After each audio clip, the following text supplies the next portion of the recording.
Hindi mo siya kailangan kalmahin. Kung gusto niya lumapit, kanina pa lumapit yan. Hindi yan ganyan. Tinulungan ko lang siyang tumayo kasi naninigas yung katawan niya. Ate, gagawin niya yan sa'yo. Matagal na matagas yan, putang ina yan.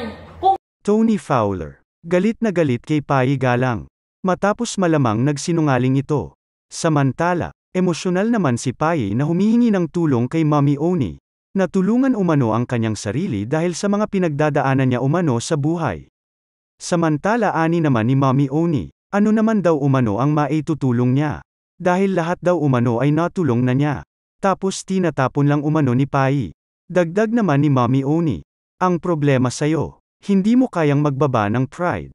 Kaya mo nga kaming ipagpalit. Kaya mo nga kaming ipagtabuyan. Kaya mong magsinungaling. Ibaba mo lang. Huwag kang magsinungaling. Pinapaikot-ikot ka namin para lumabas ang totoo. Gumawa pa kami ng style. Ani naman ni Pai, sinubukan niya naman umano na ilabas ang totoo.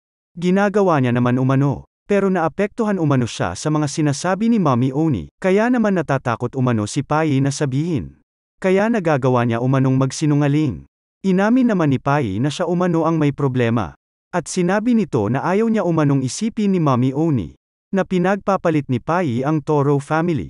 At sinabi niya na parehas niya umanong gusto. Ani naman ni Mommy Oni. At ang matindi nga, Pai nung nagkaroon ka ng choice. Ang pinili mo si Kiana, di ba? Yun pa yung matindi Pai. Sabi mo hindi ka nakakapag-desisyon agad-agad. Nakatulog ka ng isang araw. Paggising mo, Kiana pinagpalit ko lahat para sa'yo. Yun pa din ang desisyon mo tama? Sagot naman ni Pai, hindi po mama, kasi kinakausap ko naman po si Mama Mari. Samantala agad namang tinanong ni Tito Vince si Pai kung ano ba talaga ang gusto nitong mangyari. Ani naman ni Vince, pero ano ba talaga ang pinakagusto mo Pai? Kayo pa din ni Kiana pero nandito ka pa din sa pamilya. Ganun ba gusto mo? Ba't hindi mo kasi sabihin? Sabay pasok naman ni Mommy Oni.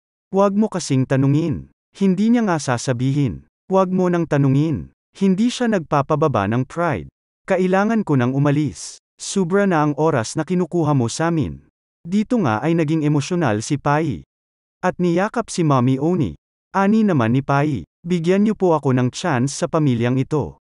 Gusto ko pa din pong ipagpatuloy yung sa amin ni Kiana. Ani naman ni Mommy, okay ako dyan Pai. At least galing sa puso mo.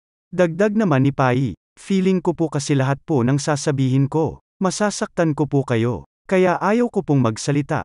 Ayaw ko na pong makasakit. Hindi na ko magsisinungaling sa'yo ate. Paghihirapan ko po lahat to earn your trust. Mahal ko itong pamilyang ito ate. And ayaw ko din naman mawala si Kiana, gusto ko lang din naman maging masaya. Tama sila mommy. Hayaan mo muna ako maging tanga.